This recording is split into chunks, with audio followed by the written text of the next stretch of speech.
Welcome to the channel. I have a terrifying story from the post-war years of 1947. Summer of 1947. The world was recovering from the Second World War. Sea routes were coming back to life. Hundreds of ships carried goods through the Strait of Malacca, a narrow and perilous artery connecting the Indian Ocean and the Pacific. This strait had always been known for its dual nature. On one hand, wealth and life, spices, oil, textiles, grain, everything passed through it. On the other hand, an ancient curse. For centuries, the waters here had swallowed ships. Pirates, typhoons, reefs, everything seemed to be against man. And yet, sailors kept risking their lives. But none of them could have imagined the nightmare that lurked in these waters in the summer of 1947. The Strait of Malacca boiled with life, ships followed one another, the sun scorching so fiercely that the deck planks burned underfoot. The air shimmered with heat, in the shade, it was nearly 40 degrees Celsius. And in this endless heat, a chilling sound suddenly pierced the air, an SOS signal. The Indian Ocean sparkled under the blazing sun. Waves rolled rhythmically, and the air trembled from the heat. The temperature soared to 40 degrees.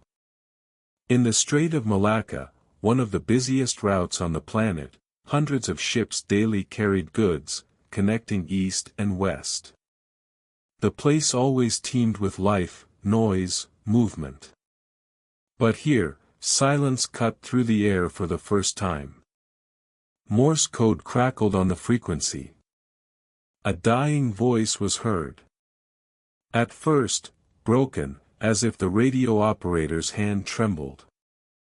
Then, words that made blood run cold. Captain and officers are dead. Likely, the entire crew is dead. Then a pause. And the final message, I am dying. After that, silence. No coordinates, no explanations. Only emptiness. For experienced radio operators, it was like an icy knife through the heart. They were used to storm warnings, accidents, even cries for help. But this, never. The words sounded too cold, too doomed. The coastal services of the Netherlands and Britain tried to trace the source. Radio waves jumped and trembled, but they managed to determine an approximate location, the open waters of the Indian Ocean. The nearest ship was the American cargo vessel Silver Star. Its captain, a hardened sea wolf, did not hesitate, we're going there. The crew knew the content of the signal.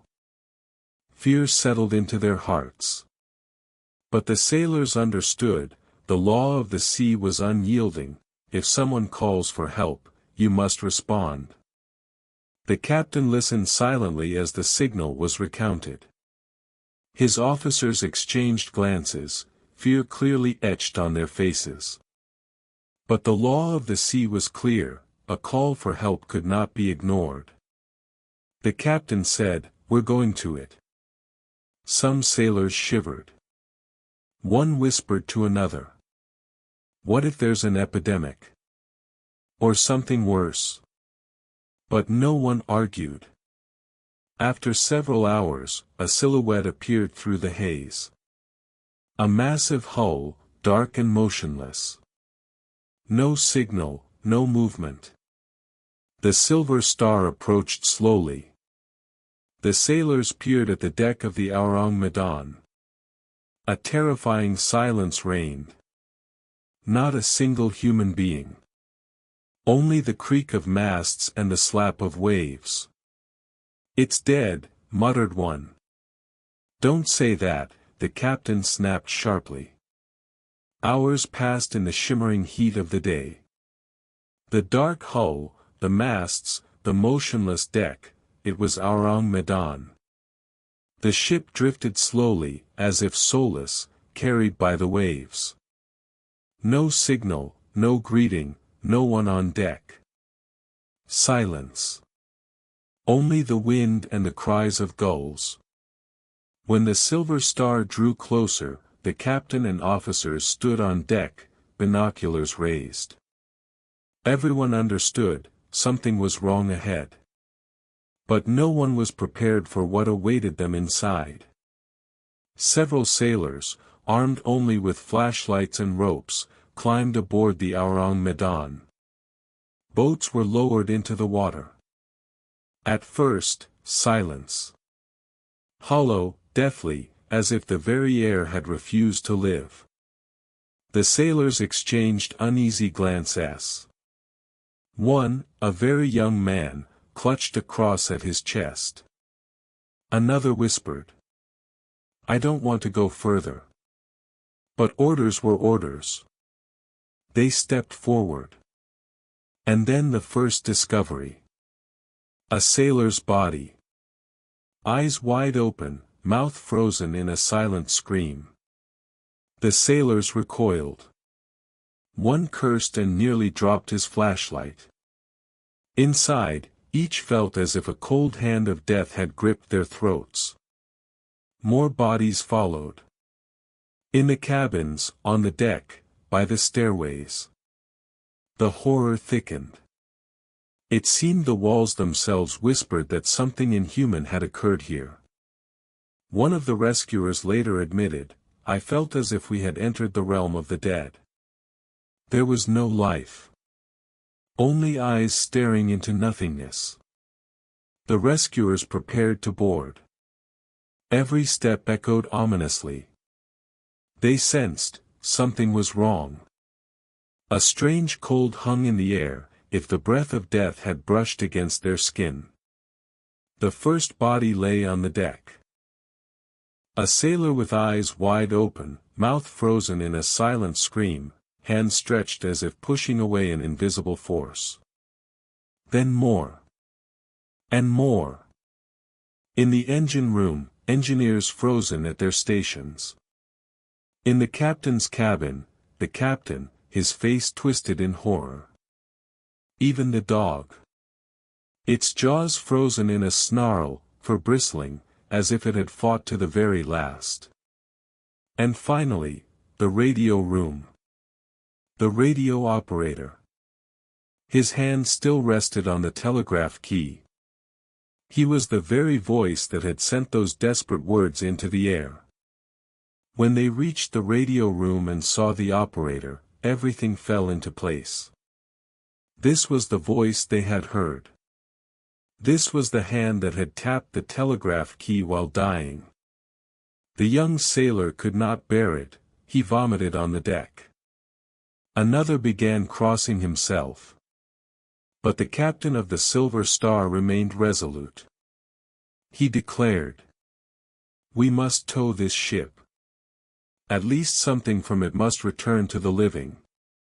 Yet the ocean had other plans.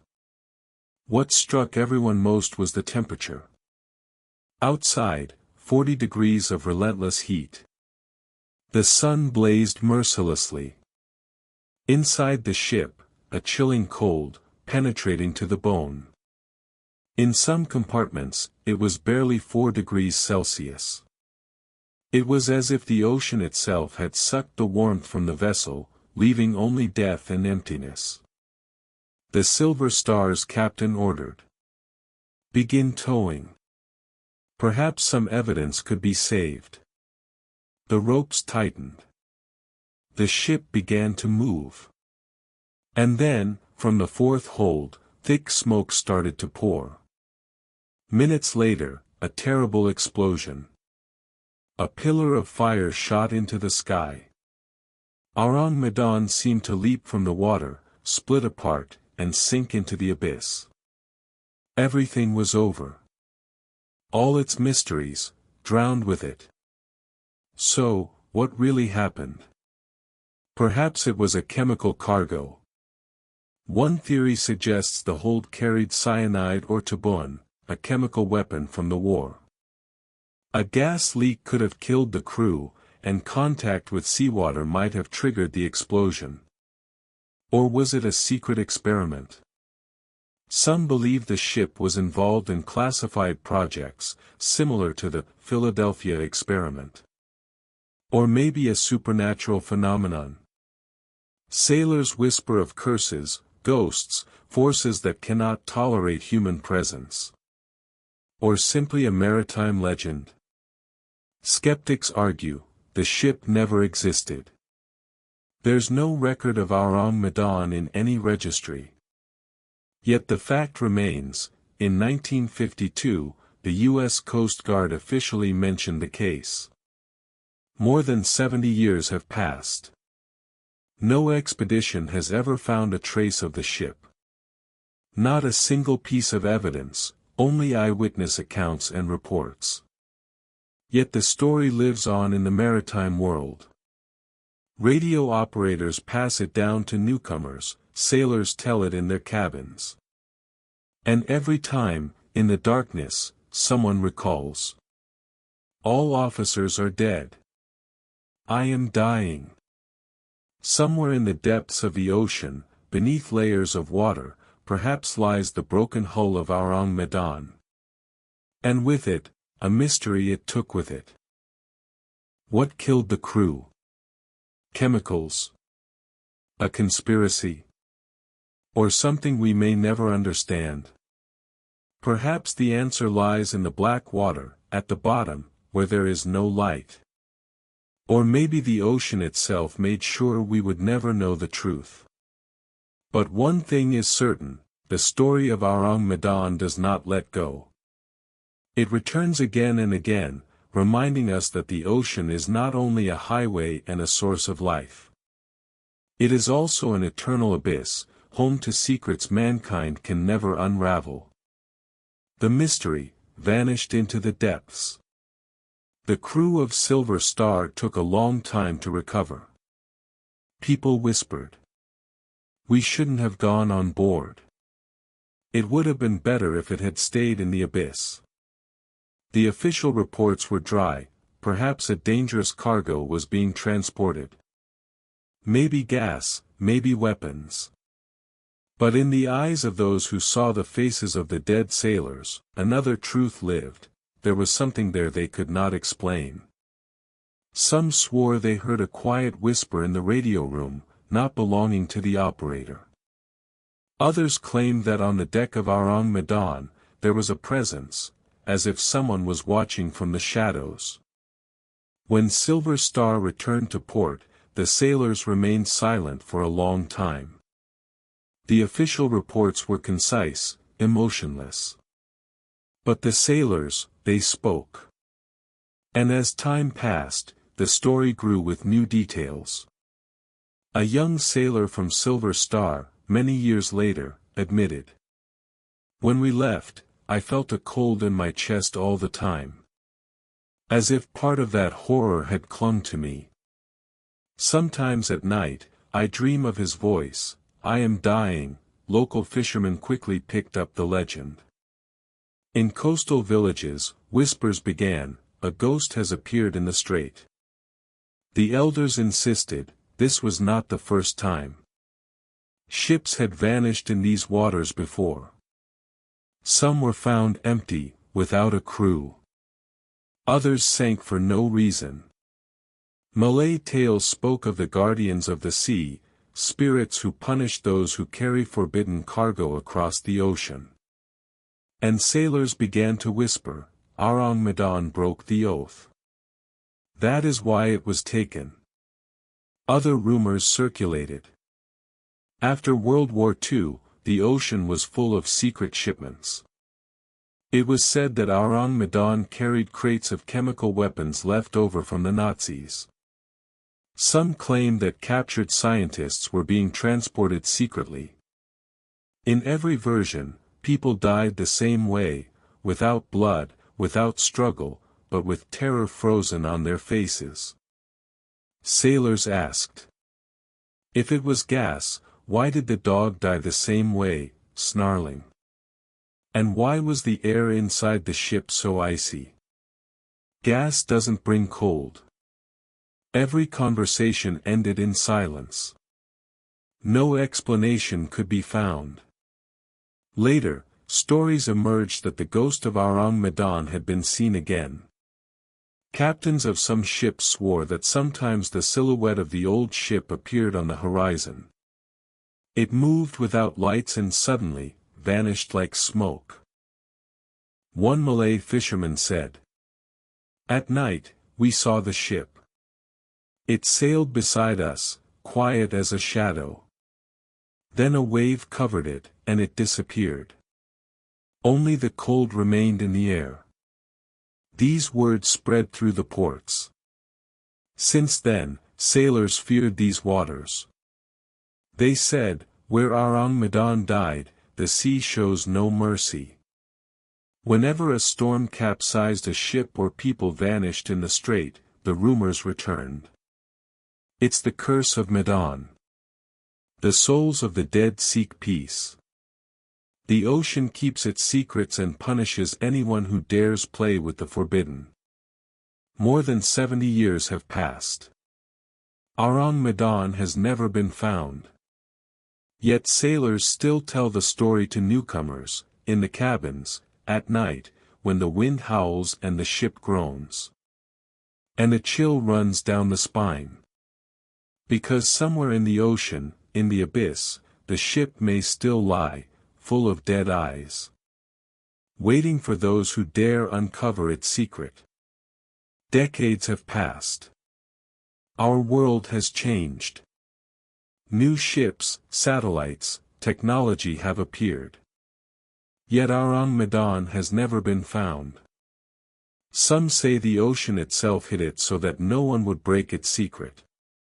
Others claim the ship still wanders, ghostly, on the waves, appearing only to those fated to see it. And if at night, in the holds of your ship, it suddenly grows cold, if the radio operator hears a strange whisper on the airwaves, sailors advise not to answer. Because it may be a call from the past.